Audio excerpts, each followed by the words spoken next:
También indicar, bueno, que el webinar de hoy tratará de seguir los puntos o los epígrafes del curso que ha ofertado el Instituto Iberoamericano de Ingenieros de la Energía, con más o menos el mismo guión para que aquellos alumnos, aquellas personas que puedan estar interesadas en seguirlo, ¿no? Entonces, podéis ver, si alguno de vosotros tiene curiosidad, en ver el temario, que se repite más o menos, repite de forma aproximada, pues el itinerario. En primer lugar, hablaremos voy a citar una brevísima introducción a lo que es la energía o la tecnología energética, que todos conocemos como aquella opción o aquella posibilidad de realizar un trabajo. Y así vamos a definir básicamente dos usos, que sería la energía primaria y la energía final. La energía primaria es aquella energía que se encuentra en la naturaleza.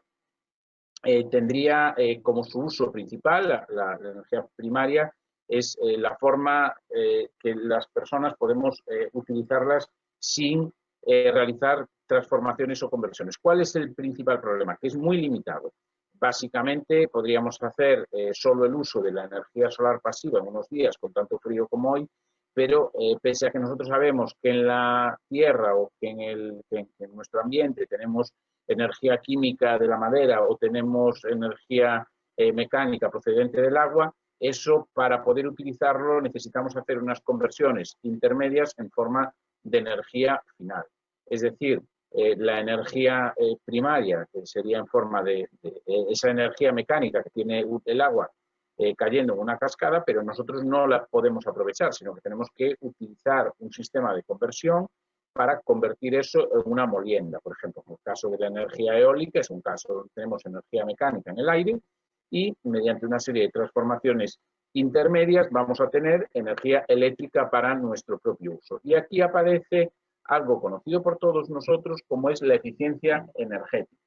Hasta el año 2016 el concepto de eficiencia energética era un concepto muy genérico y bastante difuso que no limitaba su contenido. Podríamos hablar de eficiencia energética normalmente para una transformación matemática, una relación matemática entre la energía que realmente aprovechamos y la energía primaria cedida, que es lo que utilizamos a día de hoy, pero también podríamos hablar de eficiencia energética como la disminución de la emisión de gases de efecto invernadero o algo de lo que hoy estamos hablando, el mantenimiento de las instalaciones en los edificios. Es decir, se decía, bueno, un edificio es eficiente energéticamente cuando sus instalaciones son eficientes. A día de hoy, el Real Decreto 56/2016 establece por primera vez una definición de eficiencia energética como una razón matemática y te habla de eficiencia energética como un tanto por ciento de la energía que realmente se aprovecha, es decir, una eficiencia de un 80%, un 90%. Y por un término normativo se excluye del concepto de eficiencia energética lo que hoy estamos hablando, a mi juicio de forma errónea, pero bueno, es lo que el legislador ha optado, como aquellas medidas para garantizar el funcionamiento correcto de las instalaciones. La eficiencia energética se queda en un porcentaje. Y luego tenemos otro concepto que conocéis todos vosotros, que son las fuentes de energía convencionales y fuentes de energía renovables, que también ahora podríamos hablar una larga trayectoria sobre los efectos de eso después del COVID. Las fuentes de energía convencionales son las que conocemos de toda la vida, básicamente derivados del petróleo y del carbón. Y las fuentes de energía renovables, aquellas que no se desgastan. En el medio, entre unas y otras, estaría la energía nuclear. ¿Por qué? Porque aunque se trata de una fuente de energía totalmente convencional, no tiene una finalización de los recursos tan acentuada como cuando hablamos de gas natural, petróleo o incluso de carbón. De ser los estudiosos del ámbito de la energía nuclear dicen que tenemos reservas en energía nuclear debido a los combustibles, uranio en particular, durante miles de años. Entonces ahí se quedaría en una situación intermedia entre lo que es la energía combustible convencional y la renovable. Y finalmente, los desafíos medioambientales en el siglo XXI, que serían, por un lado, el más importante, el que más influye en el ámbito de la energía, que sería el efecto invernadero, el cambio climático, el incremento de la temperatura media de la Tierra por las emisiones masivas de CO2, Y por el otro lado, otros dos efectos medioambientales no tan relacionados directamente con el consumo de energía, aunque tiene sus aspectos relativos, como sería la reducción de la capa de ozono y la lluvia ácida, que también están provocados de alguna manera por el consumo de energía. Aunque a día de hoy, cuando hablamos del efecto más grave o el efecto más peligroso del consumo de energía, siempre es el desafío, el efecto invernadero y el cambio climático. Desgraciadamente, la reducción de la capa de ozono y la lluvia ácida se han convertido en problemas casi secundarios a lo largo de este siglo XXI en comparación con el cambio climático por las afecciones que puede suponernos para las personas. Bien, en segundo lugar, vamos a plantearnos qué son las instalaciones energéticas en los edificios. ¿Qué es una instalación energética en un edificio? Básicamente serían aquellas instalaciones que tienen un perfil activo, a diferencia de otras pasivas. Por ejemplo, cuando hablamos de instalaciones energéticas en los edificios, vemos ahí las instalaciones eléctricas, abastecimiento de aguas, producción de calor, frigoríficas, instalaciones mecánicas. Podemos hablar de alguna más, como pueden ser las instalaciones contra incendio, instalaciones de seguridad, etcétera, etcétera, en contraposición con aquellas que son fijas. No instalaciones, miento, con aquellos componentes fijos. Por ejemplo, los cerramientos. Los cerramientos es una instalación energética, un edificio no. Es un componente fijo. En principio, el cerramiento, evidentemente, se va a desgastar y demás, pero no actúa de forma activa.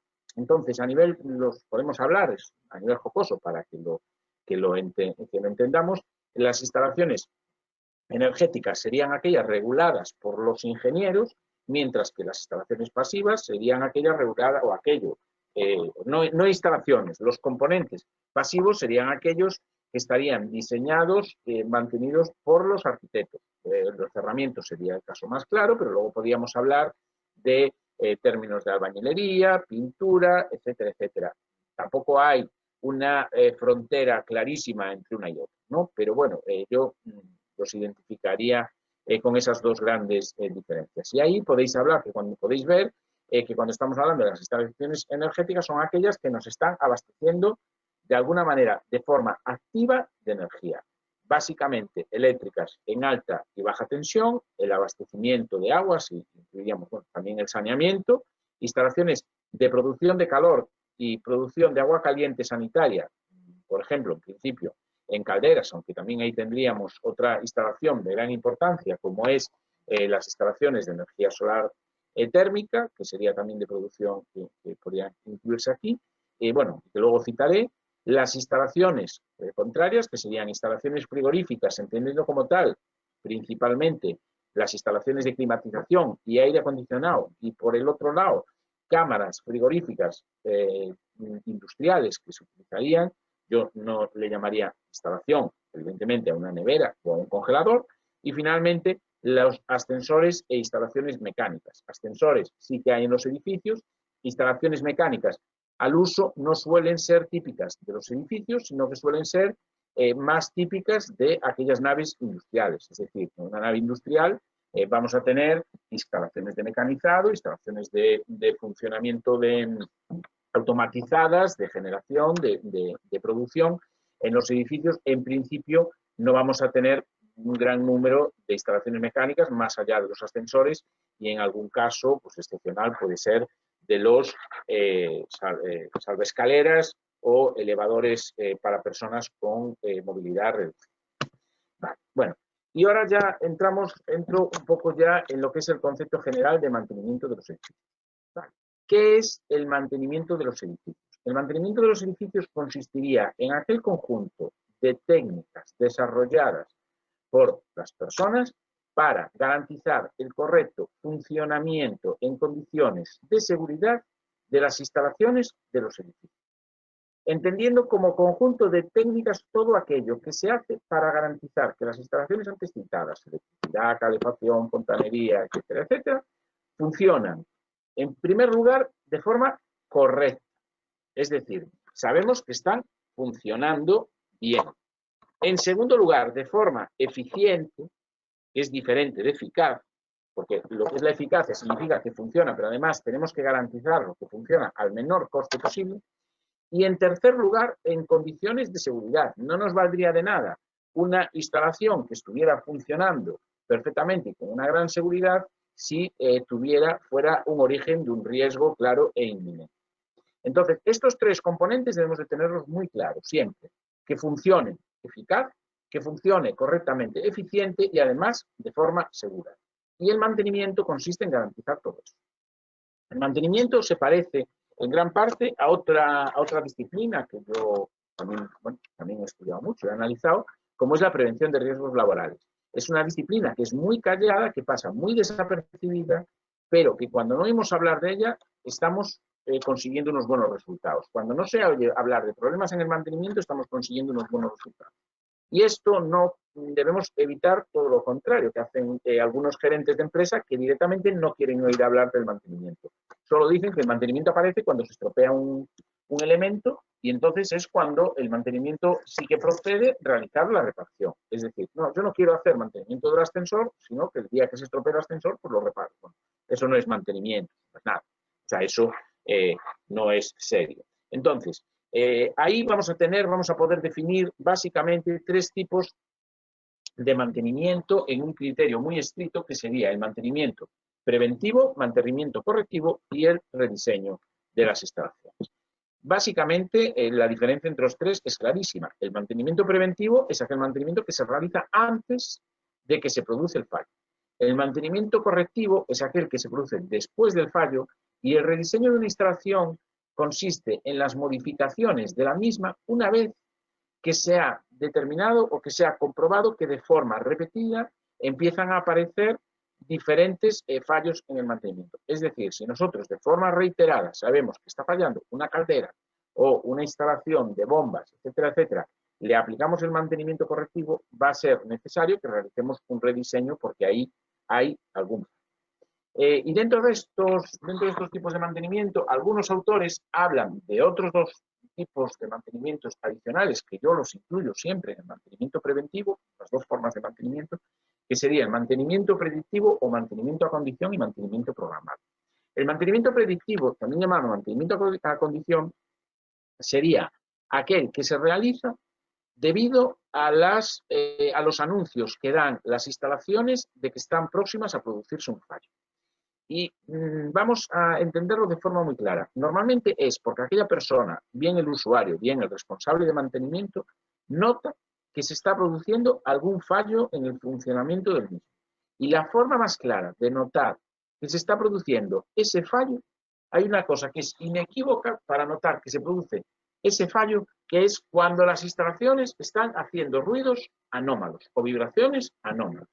Ahí es cuando sabemos que hay un problema, es cuando va a ser necesario actuar y cuando debemos aplicar técnicas de mantenimiento predictivo. El mantenimiento programado, sin embargo, es una forma de mantenimiento según un criterio previamente establecido. Normalmente ese criterio previamente establecido es un criterio horario, es decir, bueno, hacemos tantas a cada 1000 horas de funcionamiento, una vez al año, 2 veces al año, 3 veces una vez al mes, etcétera, etcétera, pues hay que realizar una serie de mantenimientos, una revisión de la instalación. Cuando hablamos de mantenimiento de los edificios, a veces nos liamos, nos perdemos, mezclamos lo que es el mantenimiento de las inspecciones, o sea, el mantenimiento como revisiones y las inspecciones y demás.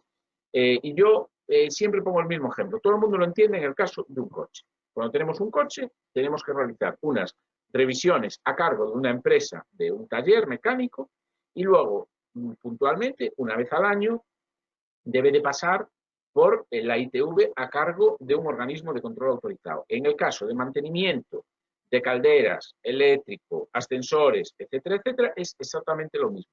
Vamos a tener un mantenimiento a base de revisiones que realizan las empresas mantenedoras, que sería, por ejemplo, en el caso de los ascensores, una vez al mes tiene que venir la empresa mantenedora y realizar una comprobación que no ha habido ninguna anomalía, que no está manipulado el sistema de acceso, que nadie ha entrado de forma innecesaria en la sala de ascensores, etcétera, etcétera. En el caso de calderas, lo mismo.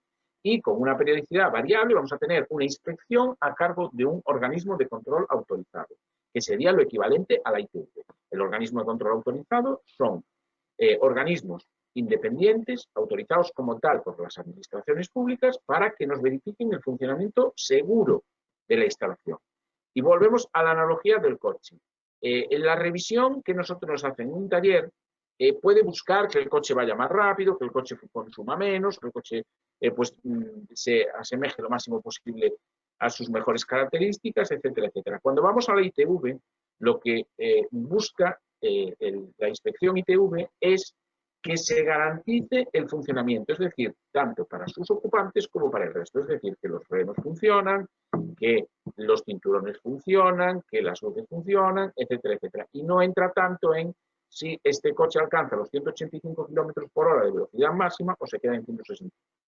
Pues en el caso de los mantenimientos programados y mantenimiento, en el caso de las revisiones a cargo de empresa mantenedora y de revisiones a cargo de organismo de control autorizado, es exactamente lo mismo. Vamos a tener un organismo de control autorizado que nos asegure que la instalación es segura, que no se va, por ejemplo, a una instalación eléctrica, que está bien aislada, que no hay incidencias, que no se van a producir ningún tipo de fallos. Mientras que cuando la empresa que hace una revisión, pues puede hacer una ampliación, puede hacer una modificación, puede colocar un automatismo, puede colocar un relé, etc. Bien, otro punto muy importante que me gustaría comentaros respecto al mantenimiento es la externalización de tareas. En los últimos años tenemos una tendencia, para mí, abusiva, por parte de los titulares de instalaciones en los edificios, de externalizar las tareas a empresas especializadas. Sobre todo cuando estamos hablando de grandes edificios o empresas, industrias, etcétera. Evidentemente, es imposible encontrar a alguien que sepa de todo, porque eso es imposible tener una persona que sepa electricidad, fontanería, calefacción, electrónica, instalaciones integradas, o sea, circuitos integrados de electrónica, contra incendios, etcétera, etcétera. Y para que una empresa asuma todos esos mantenimientos va a ser muy difícil, o tendría que ser una empresa muy grande, tipo Elecnor, que puede, Cobra, que hace mantenimiento, que hace grandes instalaciones. Normalmente el modelo que está funcionando en los edificios es externalizar, es decir, tener un personal propio y a su vez que eso sea externalizado todas las tareas que son de tipo especializado. Es decir, es una combinación entre personal propio y externalización de tareas. Es ahí donde, a mi juicio está el punto óptimo. Yo era, en su caso, jefe de mantenimiento, director de mantenimiento de las instalaciones de la Universidad de Santiago, y en ese momento lo que había era una combinación entre recursos propios, electricistas, ingeniero técnico, personal de prevención de riesgos laborales, que hacían una serie de tareas propias para la institución que nos pagaba, y adicionalmente una externalización en forma de refuerzo, en forma de mantenimientos externalizados y contratados, que se complementaban de forma excelente. Y yo creo que esa es la apuesta que debemos de tener siempre cuando hablamos de mantenimiento de grandes instalaciones, de grandes edificios. Es decir, tener personal propio que controla, que hace un seguimiento de las instalaciones, y por el otro lado un personal externo que lo va a regir o que va a colaborar con nosotros. Evidentemente no tendría sentido que una institución, como el ejemplo de Santiago, pero puede ser un edificio administrativo de una administración central, autonómica o un ayuntamiento, tenga que cubrir con personal propio todas las tareas de electricidad. Por entonces, al final, pues acabaría teniendo 4 electricistas en plantilla para un mismo edificio, porque a veces hay que hacer reformas muy grandes. ¿Qué pasa? Pero también es muy peligroso, y yo creo que todavía más peligroso lo otro, cuando lo que se hace es una externalización cuasi total y prescindimos del personal propio, y lo que hacemos es ir contratando en función de precios, en función de lo que nos convenga en cada ocasión, la asistencia de electricistas, un calefactor, un ingeniero que realiza un proyecto, etcétera, etcétera, y que no hay una continuidad, ni una seguridad, ni un control por parte de la propiedad. Entonces, en esos casos de externalización de tareas, yo lo que opino, y es muy importante, que se haga siempre un buen pliego de condiciones. El pliego de condiciones es aquel documento que combina la realización del trabajo por parte que especifica qué tareas se deben realizar, en qué condiciones se deben de realizar, cuáles, bueno, evidentemente, cuáles son las contraprestaciones económicas por realizarlo, etcétera, etcétera. Ahí yo he vivido situaciones muy variopintas y os recomendaría que si en algún momento sois responsables del mantenimiento de un edificio, tratéis de plantear la contratación, la externalización de tareas como una colaboración win-to-win entre las dos partes, la propiedad y el contratista. Porque ganan los dos. Porque nunca tratéis ni de aprovecharos, ni de engañar, ni de intentar sacarle, ni de forzar, ni siendo la propiedad. Y siendo el contratista, lo mismo. Porque al final, es cierto que la propiedad en un momento dado puede ser esclava del contratista, es decir, porque es muy difícil o es complicado cambiar a la empresa mantenedora, pero también hay unos límites. Entonces, ese punto intermedio, donde colaboran los dos, donde las cosas se hablan, donde, bueno, nosotros podemos hacer esto nos viene fuera de precio, esto os lo recomendamos, esto lo asumimos, donde esa colaboración yo creo que se alcanza la excelencia. Nunca mediante ni agresividades, ni ahora te bajo el precio, ahora te lo subo, ahora yo las experiencias que he tenido de gente, tanto de compañeros por parte de la propiedad como de contratistas por parte de la asistencia, cuando se ha forzado mucho, esto siempre ha acabado mal para las dos partes. Entonces, yo os recomiendo, cuando se contrate algo, cuando se externalice, hacer un pliego de condiciones lo más completo posible, sin dar lugar a ninguna duda, con el mínimo número de flecos posibles. Que se pague al precio que se tiene que pagar, porque en muchos casos la propiedad dice, bueno, voy a ver si me baja aquí, voy a ver si me baja allá. Hay gente que hace una cosa que a mí me parece totalmente desaconsejable, que es ir por ahí con un presupuesto a ver quién me lo baja. Bueno, uno te lo puede bajar, evidentemente. No hay, o sea, a mí una vez, una anécdota, que me vino una empresa que me dijo, yo cualquier presupuesto que me bajes, que me traigas, te voy a bajar un 5%. Y dije yo, pues mira, muchas gracias, ya me estás diciendo tu profesionalidad, o sea, cero, entre cero y la nada, ¿vale? Porque bajar un presupuesto es muy sencillo. Lo que no es tan sencillo es cumplir los requisitos de ese presupuesto. Y sobre el mantenimiento, realización de tareas, os digo una cosa que debéis de contratar siempre. La calidad y el precio están siempre reñidos. La empresa que hace un buen trabajo de calidad siempre va a ser más cara que aquella empresa que hace un mal trabajo. Desconfiad siempre de una empresa que oferta servicios de mantenimiento a un precio reducido. Sería posible, quizás en obra nueva, una empresa muy dinámica, que tiene mucha gente joven, que tiene algún aprendiz, que, bueno, que está forzando, tirando los precios. Pero en mantenimiento, yo creo que es imposible. O sea, normalmente la empresa que hace un buen servicio tiene que cobrarlo bastante más caro que el que hace un mal servicio. Otra cosa distinta es que el que tiene un precio caro, si es justificado o no. Eso es otra cosa distinta. Pero yo siempre os indico que el precio y la calidad están reñidos. Otro punto muy importante en el mantenimiento que yo recomendaría que os aclararais sería el sistema de comunicación, de información, documentación y comunicación de averías. Es muy importante que todas aquellas tareas de dirección de mantenimiento estén normalizadas, entendiendo como tal que tengamos la historia, el histórico de todas las actuaciones que se fueron realizando, que aquellas actuaciones, guardarla, toda la documentación técnica. Ahora es muy fácil, porque ahora en un CD se puede guardar, bueno, un CD o ya ni CD, en la nube se puede ir facilitando información y archivando, y es información valiosísima a la hora de realizar una resolución de una avería. ¿Qué ha pasado? ¿Por qué aquí se estaba incumpliendo la normativa? ¿Qué fue? ¿Una persona que fue debido a que un error o tiene algún motivo, por ejemplo, el incumplimiento de una normativa? ¿No? Eso a mí me ha pasado, claro.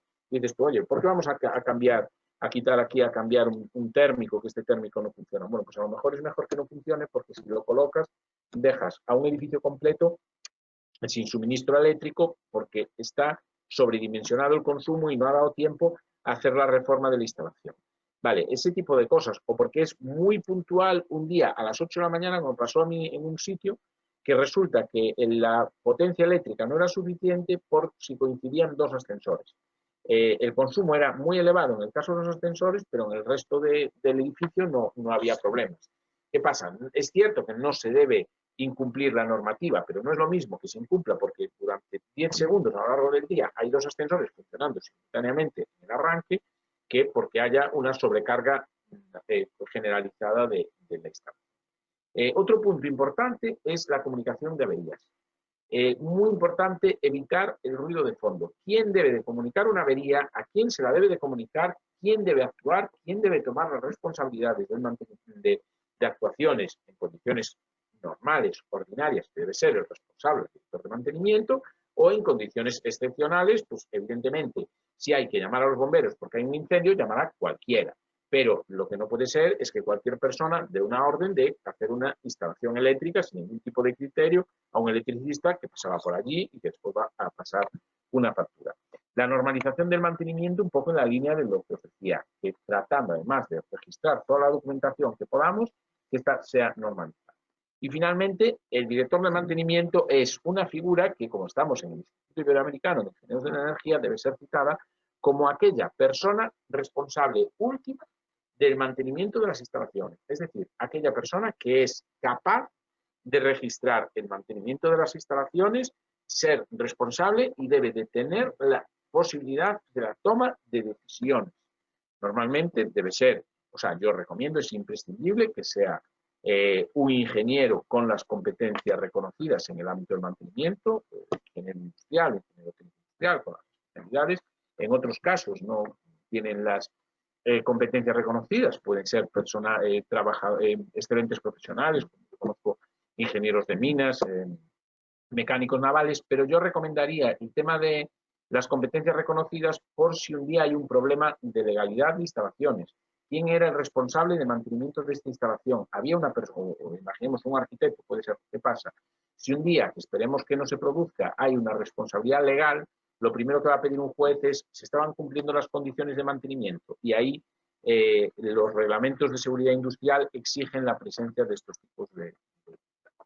Veis aquí un pequeño organigrama que os puse yo, un equipo de mantenimiento de un edificio que sería, bueno, de forma genérica, está pensado para una instalación bastante grande, donde tendríamos un director de mantenimiento, un responsable de prevención, un personal administrativo que lo apoyaría, lo que es el jefe de mantenimiento, que ahí sí que no es conveniente, a mi juicio siempre, que sea un ingeniero, sino que sería más recomendable que sea o bien un electricista o bien un calefactor con una formación generalista en cuanto a funcionamiento de instalaciones, informática, funcionamiento de todo tipo de instalaciones, conocimiento que sea capaz de que tenga un conocimiento básico en la normativa de prevención de riesgos laborales y sobre todo que sea una persona dinámica, capaz de tomar decisiones sin necesidad de ser tutelado en un momento de urgencia. Y finalmente los operarios, mantenimiento eléctrico, mantenimiento mecánico, y ponemos instalaciones informáticas, bueno, porque debido a temas de monitorización. Luego la extensión. Finalmente voy a citar de forma muy rápida, porque ya se nos echa el tiempo encima, los tipos de mantenimiento en los edificios. Por un lado, el mantenimiento eléctrico serían alta y baja tensión, que sería el mantenimiento de baja tensión, regulado por el Reglamento Electrotécnico de Baja Tensión, mantenimiento de las instalaciones de alumbrado que vienen en Código Técnico de la Edificación, mantenimiento de instalaciones de alta tensión reguladas en el respecto de líneas de alta tensión, en el respecto de centrales energéticas y, sobre todo, adicionalmente, el cumplimiento de los criterios de prevención del riesgo eléctrico marcados por el Real Decreto 614/2000. A continuación sería el mantenimiento de las instalaciones térmicas y frigoríficas que estarían reguladas, por un lado, por el mantenimiento por el RIT, el Reglamento de Instalaciones Térmicas en los edificios, estarían reguladas por el mantenimiento, la normativa de mantenimiento de instalaciones de solar térmicas según el Código Técnico de la Edificación. Y en tercer lugar, un mantenimiento que a mí me parece muy interesante, que no forma parte del mantenimiento industrial, sino que forma parte de la normativa sanitaria, que es el mantenimiento preventivo contra la legionela, que es algo que cada 6, 7 años va saliendo, se pone porque aparecen fallecimientos, que es por la aparición de legionela en las instalaciones, o bien de agua caliente sanitaria, o bien en torres de refrigeración o condensadores evaporativos. Yo este mantenimiento lo asimilo a lo que es el mantenimiento industrial, aunque la normativa de aplicación no es la normativa industrial, sino la normativa sanitaria. Mantenimiento mecánico y los ascensores, bueno, se han colado los números, pero bueno, grave. que quedarían el mantenimiento, por un lado, de las máquinas, que serían aquellos mantenimientos. Normalmente en los edificios no hay mucha máquina, serían básicamente salvoescaleras, montacargas, pequeñas líneas de automatización que irían regulados por el Real Decreto 1644/2008 del Reglamento de Máquinas, el reglamento de mantenimiento de los ascensores, por el reglamento de aparatos de manutención y en general por el reglamento por la ley de industria, bueno, no lo cité antes, es la ley de industria la que rige la obligatoriedad de todos los mantenimientos, el cumplimiento de toda la normativa de prevención de riesgos laborales y toda, bueno, en general y en particular cuando se hacen trabajos en altura, sobre todo con mantenimientos de instalaciones térmicas, ¿no? A veces que tenemos que entrar en una chimenea o a veces que tenemos que entrar en un condensador o una torre que tiene cierta altura. Y finalmente un componente transversal que es la gestión ambiental en el mantenimiento. Sería una parte que a veces pasa desapercibida, al igual que cuando hablamos del mantenimiento de instalaciones, cuando hablamos de la prevención de riesgos laborales en el ámbito del mantenimiento. Otro punto muy interesante y colateral, yo le llamo colateral, que es la gestión ambiental, es decir, qué hacemos con todos los residuos, qué hacemos con todo lo que nos sobra, básicamente de cómo se trata esos residuos y a dónde se llevan, porque en muchos casos pues no podemos tirar las bombillas que sustituimos directamente a la basura, no se puede tirar unas pilas al contenedor de orgánico, no se puede. Entonces es muy importante cuando se hace una sustitución de una instalación eléctrica, qué hacemos con el cable, o sea, bueno, se puede llevar una entrega de un punto de recogida o sobre todo cuando tratamos de grandes equipos como pueden ser como de equipos como podría ser, por ejemplo, cuando estamos metiendo un transformador, nos deshacemos de un transformador y ¿qué hacemos con él? Evidentemente no lo achatarraremos o lo entregaremos a un gestor que lo pueda o bien dar una segunda vida, por lo menos aprovechar sus componentes, me refiero, los componentes de un transformador o reciclarlo o hacer cualquier tipo. Entonces, es muy importante asegurar la gestión ambiental. Ni la gestión ambiental ni la prevención de riesgos laborales como técnico superior en PRL son funciones específicas del jefe de mantenimiento. Son funciones que deben ser conocidas por un jefe de mantenimiento, deben ser estudiadas, pero evidentemente, hombre, es recomendable que el jefe de mantenimiento sea técnico superior en prevención de riesgos laborales, pero siempre va a tratar de externalizar esas funciones a un especialista que es aquel que nos va a decir qué hacemos con un transformador que se va a achatarrar o cómo vamos a garantizar la seguridad, la prevención de riesgos laborales tanto de nuestros trabajadores como de los externos. También importante decir la formación de los trabajadores de mantenimiento debe de pasar, en primer lugar, por la formación técnica que corresponde, es decir, por los electricistas que tienen que saber de electricidad, los ingenieros tienen que haber cursado su titulación superior, pues si hay algún arquitecto, algún aparejador, evidentemente también, y a mayores yo siempre indico que como mínimo deben de tener el curso básico en prevención de riesgos laborales. Yo creo que es imprescindible. Es imprescindible, yo lo pondría para todos los trabajos, pero en el caso de mantenimiento, con mayor motivo. Bueno, y con esto finalizamos ya